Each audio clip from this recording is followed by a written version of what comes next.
What's up, everyone? My name is Jason. Today we're going to be talking about military versus military contracting. What's better? What's worse? We're going to talk about the pros and cons of all of them. A little bit of history about me. I was in the Marines, in the National Guard, and currently a military contractor. I've been on 3 contracts so far, and I applied for more. So I know a thing or two about each. And so let's get started. I do have a list here, and we're going to go off. And the first thing we're going to talk about is the pros of being in the military.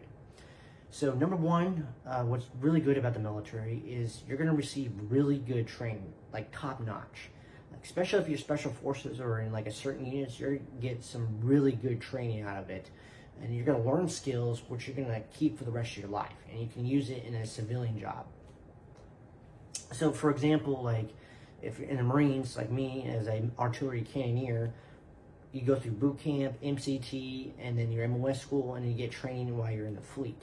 So you get tons and tons and tons of training, and you get trained over all types of things, whether it's like medical or weapons training or unit training or vehicle training, etc. Whether it's like a small group or a big group, you're gonna get tons of training, and that's gonna really boost up your resume and build your character up. The second thing about the military is that you're going to have access to all types of weapons and vehicles, which as a contractor you're not going to have access to. So in the military you're going to shoot all types of weapons, you're going to blow all types of things up, whether that's like, you're going to shoot pistols and shotguns and rifles, machine guns, rocket launchers, grenade launchers. You're going to shoot weapon systems from like aircraft and ships, and you're going to drive all types of vehicles, whether that's like a tank, a Humvee 7-ton, a CH-53, a Raptor, and so on. You won't be able to do all this stuff as a contractor, so it's really cool experience, and you get some really good training out of it. The third best thing that's better than contracting, in my opinion, is the benefits. Honestly, TRICARE is a lot better than the basic stuff they give you as a contractor. And plus, the military has a lot of support programs for active duty, but also when you get out and become a veteran. Corporations, they don't really heavy support their employees, right? Or when you retire, they don't support you with the programs and personnel. So it's mostly a military thing. That's why I like the military. I had a lot of help, a lot of guidance when I was in and when I got out too. Now for the pros of being a contractor. And of course, what you hear a lot about contracting is the big money. You get paid a lot more as a contractor compared to being in the military. The average private makes like, I don't know, $18,000 to $22,000 per year. I don't know the changes since inflation and all that has occurred, but I think it's like 18 to 22 for a private. I could be wrong, but the average contractor makes way more than that. But it really depends on your skill, your experience, and what contract you sign up for. Because contractors overseas can make between $40,000 to $200,000 plus, right? Like if you're a base like manager, you can make over 100K. If you're in whips, you can make about 100K, and like a regular security guard, you can make like $50,000-$60,000, right? Also, if you work a whole year overseas, it's tax-free. So that's really good. Unfortunately, in the military, if you're like in the United States, like at say Fort Bragg or something, your whole enlistment, like 3-4 years, you're gonna have to pay taxes. If you get like deployed overseas to like Germany or like South Korea, you're gonna have to pay taxes. So it's a really unfortunate thing. Now, if you're in a combat zone in the military, then I believe you get tax-free, which the wars are really dying out right now, except for like proxy wars. But there's no war that troops can participate in. So as a contractor, it doesn't matter where you're located. If you're overseas, you're gonna get tax-free money. So you're gonna make a lot of money as a contractor, okay? Number two is, what I like is additional freedom, right? So not only is your gear and uniforms more flexible, able to customize it, but also like your weapons and the words you're able to say. So if your civilian boss comes up to you and jokes around, you can joke around with them. If your civilian boss comes, talk shit to you, you can talk some shit back without, getting yelled at in the face and putting the brig or getting demoted or have to sign paperwork or whatever, right?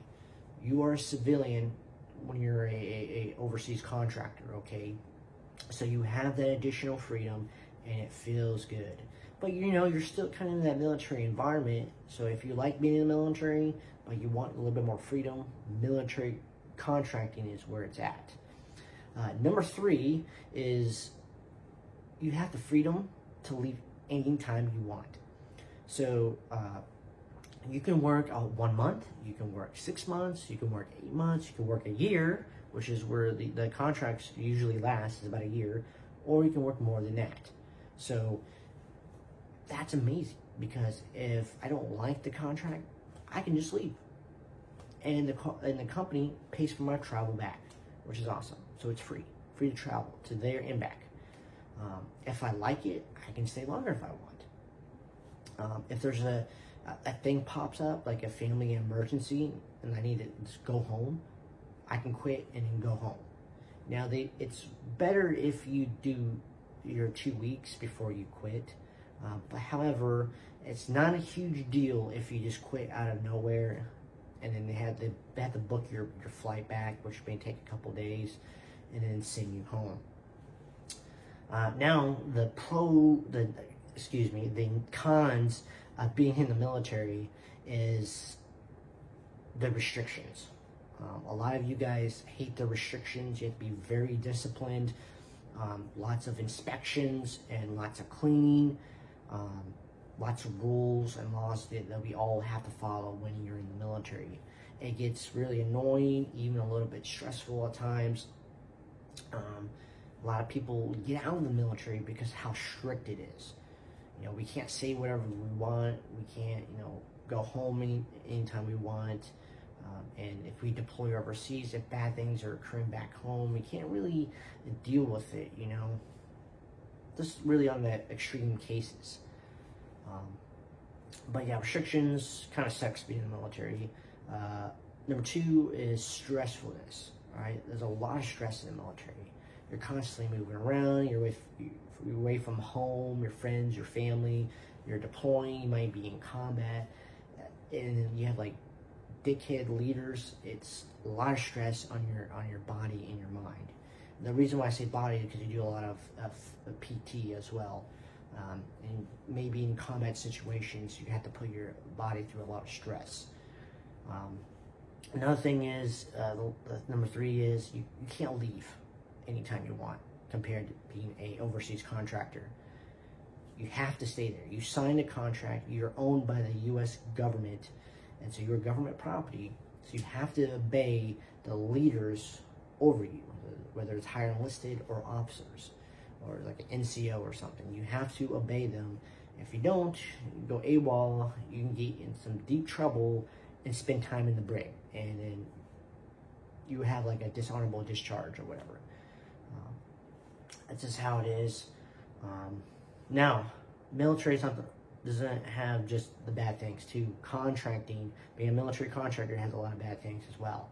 What I've seen, it's not a stable job. It is not a stable job.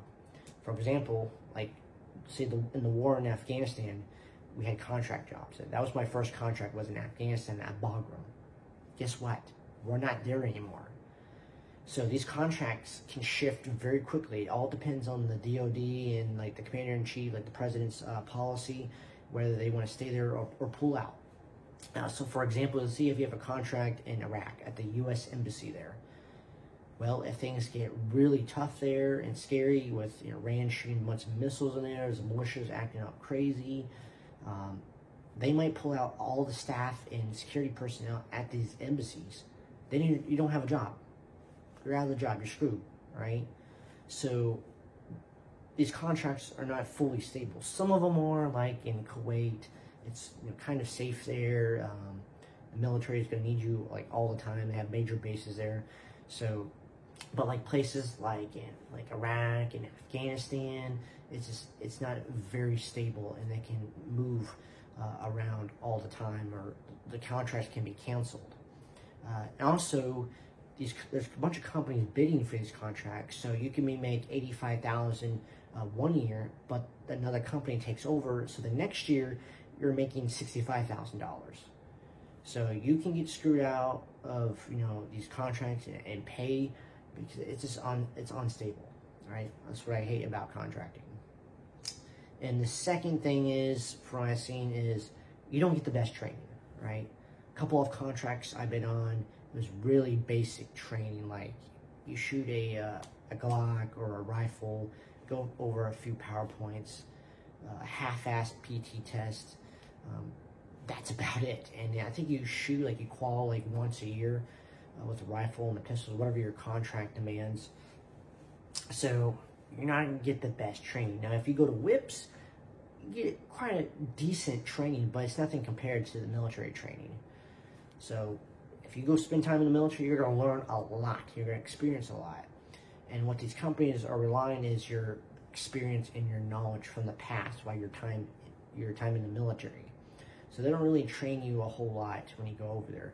There was one contract on Ascension Island. I had zero training. Zero. Absolutely zero training. Which didn't make any sense. But the job wasn't really that hard, so they didn't need a whole lot of training. So those are the pros and cons of being in the military and being a military contractor. There's probably a few more I can go over, but making the video a little bit too long. If you have any additional comments, please comment down below. Please subscribe to the channel, like this video, and watch our future videos. Thank you, guys.